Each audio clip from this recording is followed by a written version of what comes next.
dosen pengampu Sri Purwanti Ningsih MPD. Sifat ujian pembuatan video semester 1 kelas 1A dengan NIM A4112125025. Soal dari keterampilan menyimak yang pertama adalah jelaskan fungsi dan tujuan keterampilan menyimak dalam pembelajaran bahasa Indonesia. Berikan contoh situasi pembelajaran yang memerlukan kemampuan menyimak yang baik. Dan kalau pengertian keterampilan adalah kecakapan, keahlian, atau kemampuan yang diperoleh melalui pendidikan, pelatihan, dan pengalaman untuk menyelesaikan tugas secara efektif dan efisien. Pengertian menyimak adalah suatu proses kegiatan yang mendengarkan lambang-lambang lisan dengan penuh perhatian, pemahaman, apresiasi, serta interpretasi untuk memperoleh informasi, menangkap isi atau pesan, serta memahami makna komunikasi yang telah disampaikan sang pembicara melalui ujaran atau bahasa lisan. Dan apa itu tujuan keterampilan? Tujuan keterampilan adalah untuk membekali seseorang dengan kemampuan, kecakapan, dan keahlian agar berkelanjutan sampai mencapai tujuan pribadi dan karir serta berkontribusi dalam masyarakat. Kalau tujuan menyimak itu adalah agar memperoleh pengetahuan dari bahan ujaran pembicaraan, menyimak dengan penekanan dan penikmatan terhadap sesuatu dari materi yang diujarkan atau diucapkan atau didengarkan, mendapatkan nilai dari suatu yang disimaknya, menikmati dan menghargai sesuatu yang disimak, bisa mengkomunikasikan ide yang bagus atau gagasan perasaan pada orang lain dengan lancar dan tepat, dapat membedakan bunyi-bunyi dengan tepat, memecahkan masalah secara kreatif dan analitis, menyimak pembicara untuk meyakinkan diri terhadap sesuatu masalah atau pendapat. Bisa juga disebut dengan menyimak persuasif.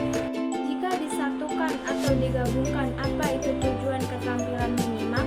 Tujuan keterampilan menyimak adalah untuk menangkap, memahami, dan menghayati pesan dari suatu bahan simakan, baik itu mendapatkan informasi, belajar, menikmati, mengevaluasi, hingga meningkatkan kemampuan komunikasi dan berbicara. Dan ada juga fungsi keterampilan. Fungsi keterampilan itu adalah untuk meningkatkan kemampuan individu untuk mencapai tujuan pribadi dan profesional yang mencakup pengembangan kepercayaan diri,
kelas atau situasi komunikasi sehari-hari.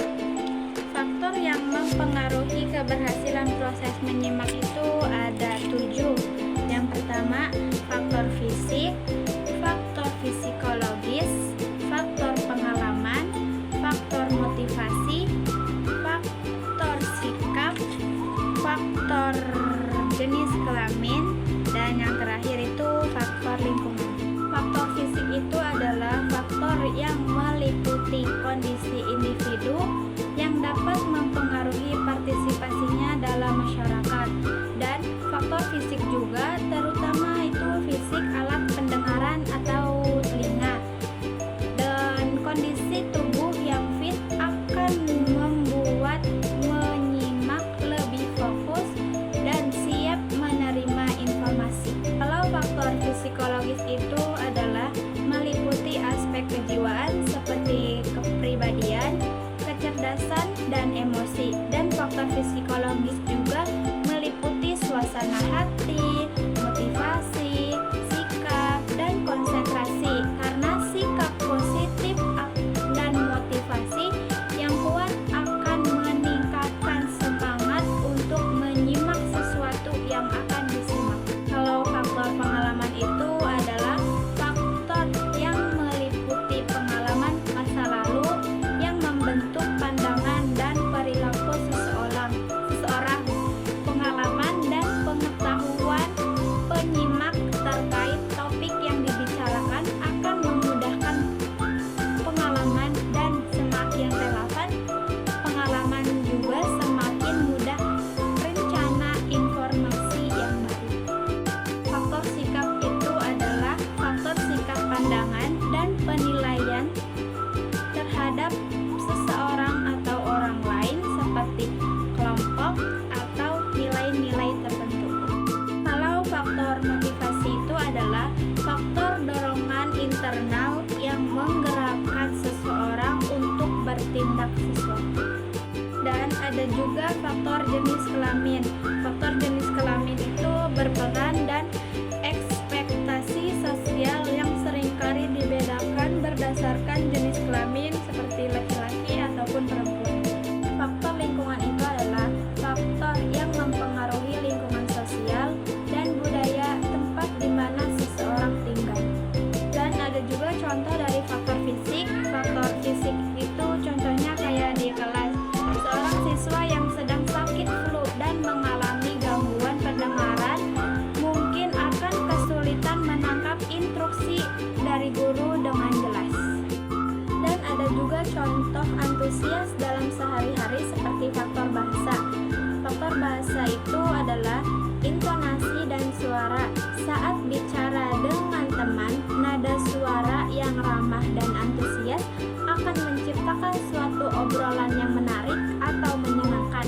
Sementara nada yang datar atau terlalu tinggi dapat disalahartikan sebagai ketidaktertarikan atau kemarahan. Dan soal yang ketiga itu adalah jelaskan perbedaan dan jenis-jenis menyimak seperti menyimak intensif, ekstensif, selektif, kritis, dan apresiatif. Berikan masing-masing satu contoh bentuk kegiatan menyimak untuk setiap jenisnya. Menyimak intensif atau intensive listening adalah sejenis kegiatan menyimak yang diarahkan pada suatu hal tertentu dan dilakukan dengan pengawasan atau kontrol yang lebih kreatif. Biasanya di bawah bimbingan langsung dari seorang guru agar pendengar dapat memahami isi ujaran secara lebih mendalam dan terperinci. Dan adapun menyimak ekstensif atau extensive listening adalah sejenis kegiatan menyimak mengenai hal-hal yang lebih umum dan lebih bebas terhadap suatu ujaran. Tidak perlu lagi di bawah bimbingan langsung dari seorang guru. Jadi menyimak ekstensif itu tidak perlu lagi bimbingan seorang guru ataupun dosen. Adapun menyimak selektif atau selective listening adalah menyimak secara cerdas dan cermat aneka ragam ciri-ciri yang berurutan, nada suara, bunyi, asing bunyi-bunyi yang bersamaan, kata-kata, dan frasa-frasa, serta bentuk-bentuk ketatabahasan. Dan menyimak kritis atau critical listening adalah sejenis kegiatan menyimak berupa pencarian kesalahan atau kekeliruan dari ujaran pembicaraan dengan alasan yang kuat yang dapat diterima oleh akal sehat. Dan yang terakhir itu adalah menyimak apresiatif.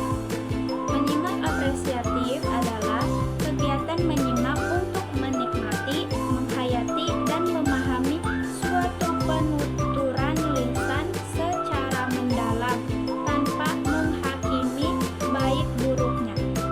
Dan ada juga contoh menyimak intensif. Contoh menyimak intensif itu adalah siswa melengkapi bagian kosong pada teks setelah menyimak rekaman, menyimak khutbah, dan mencatat pokok-pokok isinya yang ada di khutbah, serta menyimak puisi untuk memahami tema dan pesan yang terkandung di dalamnya.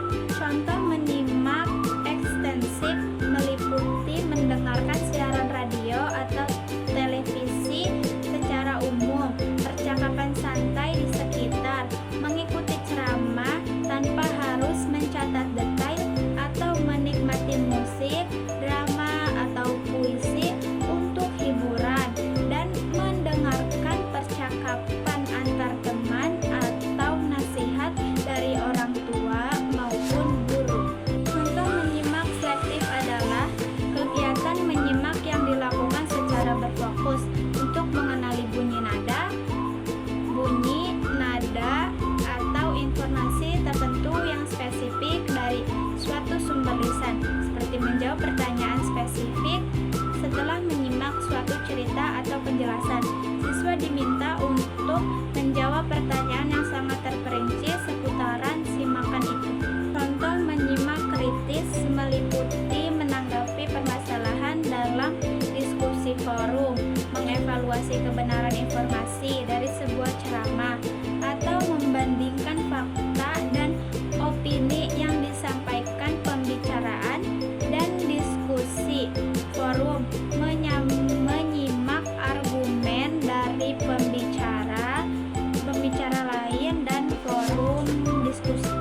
Dan yang terakhir itu adalah menyimak apresiatif, adalah mendengarkan musik atau puisi untuk menikmati keindahannya, menyimak dongeng untuk menghayati nilai-nilai moral di dalamnya, dan menikmati ceramah yang menginspirasi atau menyentuh hati.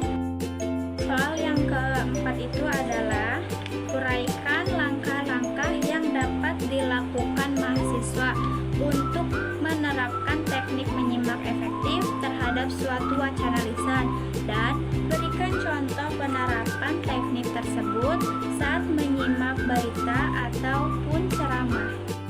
Langkah-langkah teknik menyimak efektif. Yang pertama itu mempersiapkan diri menyimak, menenangkan pikiran dan fokus pada topik, menghilangkan distraksi atau mematikan notifikasi HP, dan memilih tempat tenang, menentukan tujuan menyimak. Yang kedua itu mengaktifkan pengetahuan awal, pengetahuan yang sudah dimiliki tentang topik, memperkirakan isu atau informasi yang mungkin akan muncul. Fokus pada gagasan utama, menyimak inti pesan, bukan setiap kata, membedakan antara ide pokok dan rincian pendukung, mencatat informasi penting. Catatan harus cepat, ringkas, dan terstruktur. Teknik yang bisa digunakannya itu adalah mind mapping, fakta penting, singkatan, dan diagram sederhana.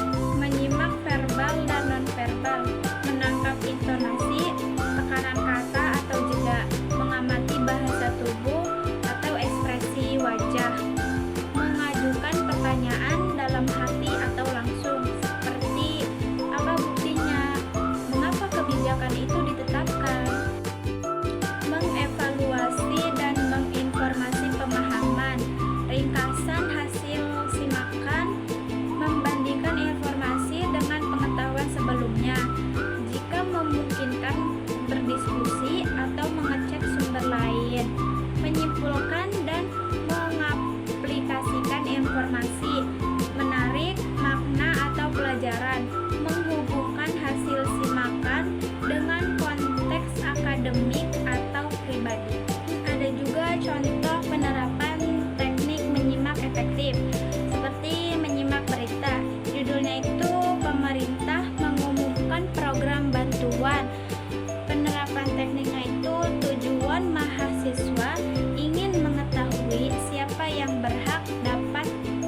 pemerintah meluncurkan program bantuan. Pertanyaan refleksif, rangkuman berita menjelaskan bahwa bantuan diberikan untuk membantu siswa mengevaluasi, mengecek ke situasi resmi untuk keakuratan data, menyimak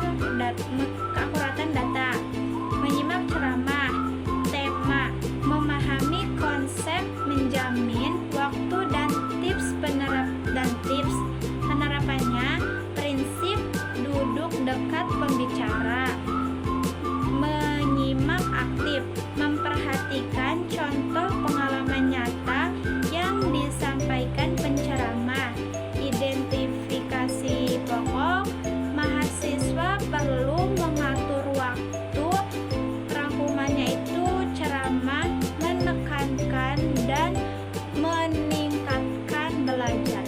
Pertanyaan yang terakhir itu adalah uraikan langkah-langkah bagaimana menafsirkan makna tersurat dan makna tersirat dalam tuturan lisan. Berikan contoh tuturan sederhana, lalu jelaskan makna tersurat dan makna tersirat dari tuturan tersebut itu. Cara menafsirkan makna tersurat dan makna tersirat dalam tuturan lisan. Langkah-langkah untuk menafsirkan kedua makna tersebut adalah: yang pertama itu dengarkan kata-kata secara harfiah. Ini adalah langkah pertama untuk mengidentifikasi makna tersurat. Fokus pada arti dasar setiap kata dan struktur kalimatnya. Kedua itu perhatikan konteks situasi, pertimbangkan di mana, kapan, dan siapa turunan itu diucapkan. Konteks sangat penting untuk makna tersirat. Analisis intonasi dan nada suara dalam tuturan lisan. Cara sesuatu dikatakan, misalnya nada sinis, antusias, atau datar, seringkali memberikan petunjuk tentang makna tersirat. Makna tersurat adalah arti harfiah langsung dan jelas dari kata-kata yang diucapkan. Makna ini dapat dipahami hanya dengan mendengarkan kalimatnya tanpa perlu konteks tambahan. Adapun makna tersirat adalah arti yang tersembunyi, tidak langsung, atau tersirat di balik kata-kata yang diucapkan. Makna ini seringkali tergantung pada konteks, intonasi, situasi, dan pengetahuan bersama antara pembicara dan pendengar. Untuk memahaminya, pendengar dan pembicara harus membaca maksud atau niat sebenarnya dari pembicara. Contoh dari tuturan lisan dan penjelasannya. Tuturan atau ujaran. Sudah jam 6 sore. Penjelasan maknanya itu atau makna tersuratnya itu eksplisit atau literal. Makna tersurat adalah arti harfiah langsung dan objek dari kata-kata yang diucapkan. Makna ini dapat dipahami secara universal oleh siapa saja yang mendengar tuturan ini.